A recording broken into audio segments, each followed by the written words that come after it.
محترم جناب عامر بیگ صاحب کراچی، السلام علیکم۔ اہل سنت .net پر یاد فرمانے کا شکریہ، آپ کا سوال موصول ہوا، جواب حاضر۔ آپ نے پوچھا کہ جب روز جزا گناہ گار کو سزا دی جائے گی تو پھر کیا وجہ ہے کہ گناہ گار کو قبر میں بھی عذاب ہوتا ہے؟ دیکھیے، دنیا سے جانے کے بعد بس یوں سمجھ لیجیے کہ مرنے والے کے لیے قیامت کبریٰ تو ظاہر ہے کہ جسے قیامت کہتے ہیں وہ ہوگی، مگر مرنے کے فوراً بعد قیامت صغریٰ تو شروع ہو گئی۔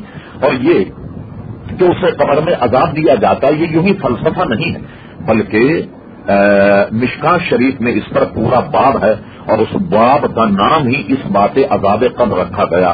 ظاہر ہے کہ جب آدمی نے جرم کیا ہے تو جرم کرنے کے بعد وہ چاہے وہ روز جزا قیامت کے دن ہو، چاہے وہ اپنی قبر میں ہو، وہ دربار خداوندی میں حاضر ہے اور اللہ تبارک و تعالیٰ اس سے باز پرس کرے گا۔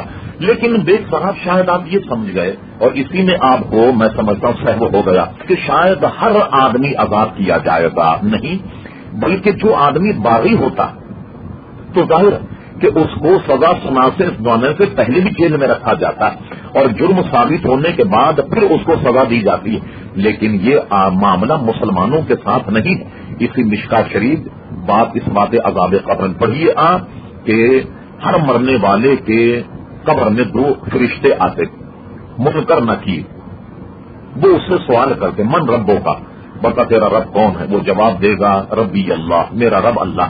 پوچھا جائے گا ماں دینوں کا، بتا تیرا دین کیا؟ وہ کہے گا دین الاسلام۔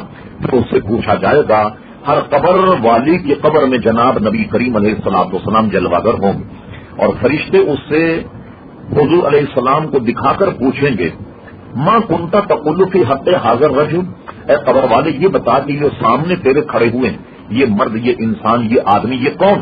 اگر مومن ہوگا تو کہے گا ہوا محمد صلی اللہ علیہ وسلم، یہ تو محمد ہے صلی اللہ علیہ وسلم۔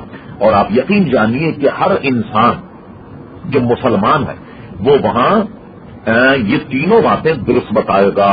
جب وہ کہے گا کہ یہ تو ہوا محمد صلی اللہ علیہ وسلم، یہ تو محمد ہے صلی اللہ علیہ وسلم۔